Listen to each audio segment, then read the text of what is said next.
We've been engaging in consultation with our staff regarding what is it that you understand we're doing, how is it going, and what do we need to consider?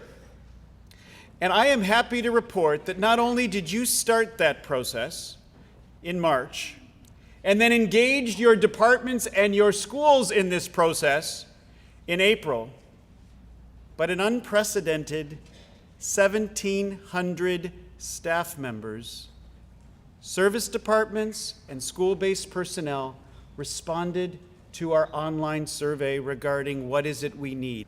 And we asked these key questions. What are the critical factors that are making our work successful? What supports are needed to carry on that work?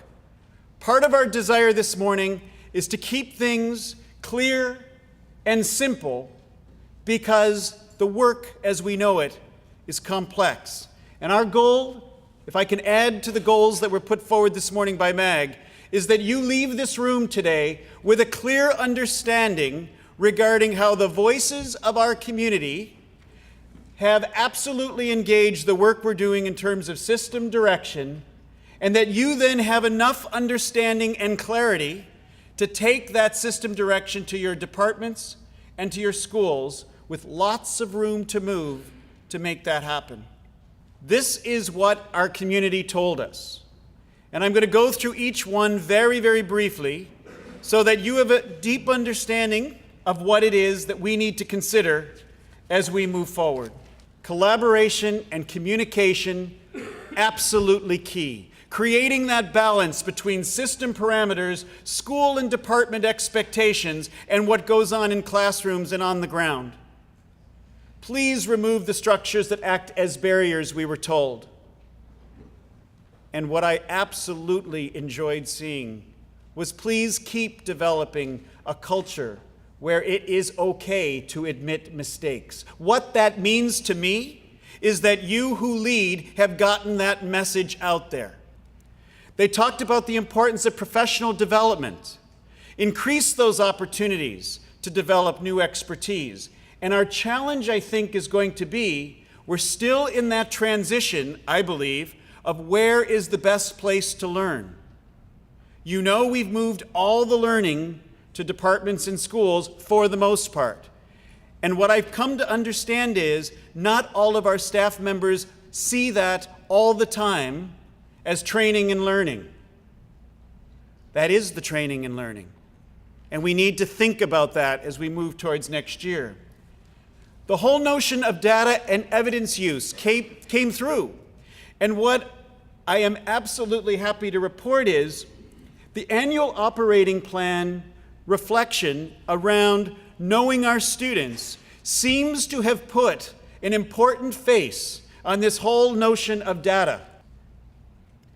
Implementation is so key, and it came through loudly and clearly in the themes from our consultation. We can't just speak about it. We need time to reflect on what it is that we're doing so that we can strengthen what we're doing. Engagement. I think of motivation when I see the word engagement. I think of that intrinsic desire to do the work, not because someone said so. And again, our staff wants continued support in this area. The good news, as I see it, and as we looked at the voices of this process, there is more ownership, more motivation to do that great work that's needed for our students. And again, your leadership in creating the kind of learning environments in departments and schools is the only way that that can happen. The equity lens, so important, so significant, and so challenging. Loud and clear. Our students' needs are complex. Our school communities are different. Our resources are finite. And we need to figure out how to keep working through that. Each of our schools is not the same. We all know that.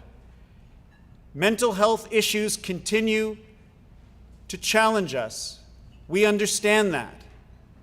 and our staff has said loudly and clearly, please continue to work on this very important area, our relationships with all employee groups, increasing collaboration, ensuring positive relationships. It was front and center in the consultation, and the reason why, from my seat in the House, that is so exciting is because we get in HWDSB that nothing happens without the relationships. Nothing. And it is our job as leaders in departments and in schools to ensure that where there are issues to be dealt with, we deal with them. The notion of resources continues to be a challenge, and for this, I'm going to continue to ask for your help. We know the challenging economic times we're in. I mentioned it just previously in the slide before. We understand that more resources is probably not the answer.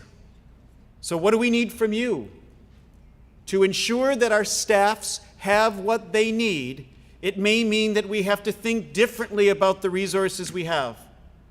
We may not be able to have more, but certainly what we do have needs to be significant.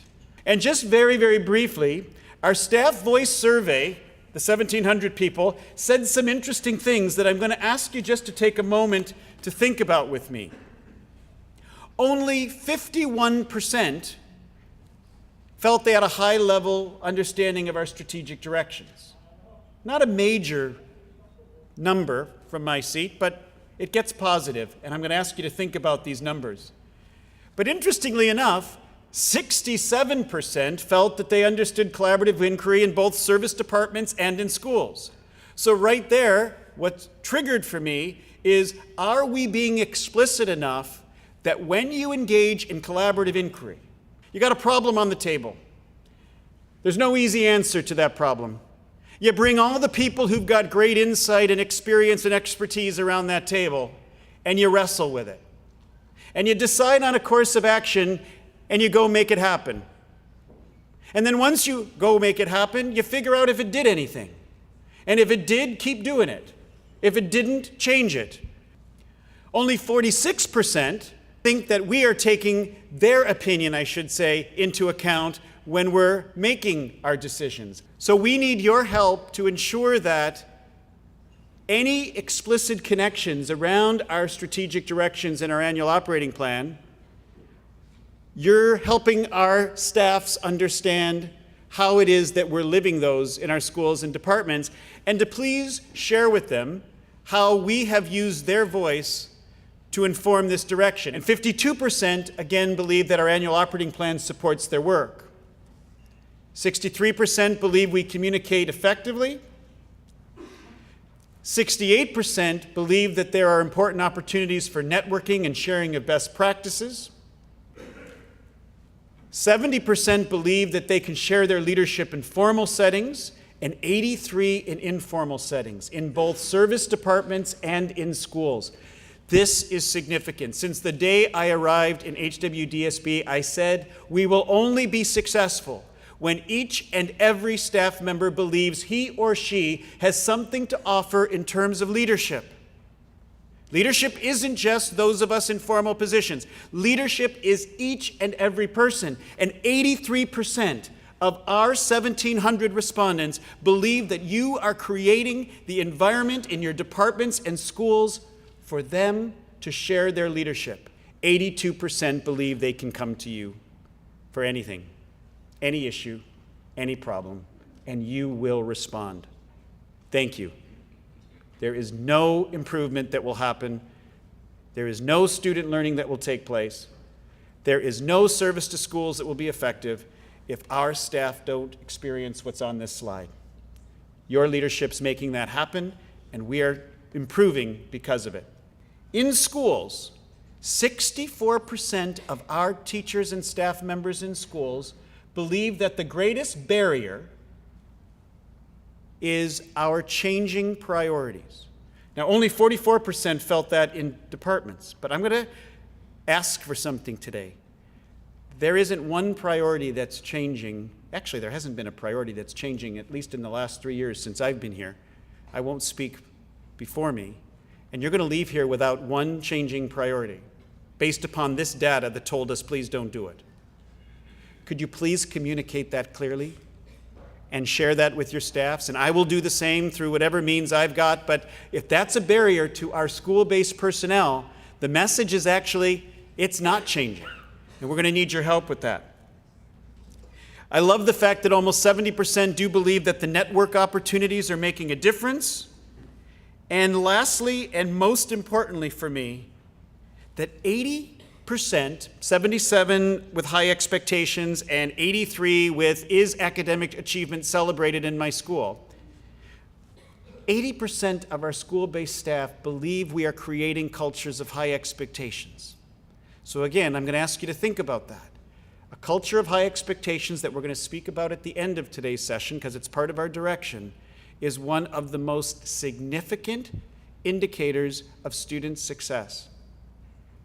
If that experience is accurate, that our staff and schools believe that, it's probably going to be imperative for us to unpack what that means with them so that we have a deep understanding of that, so that we can live a culture of high expectations in every school and every department.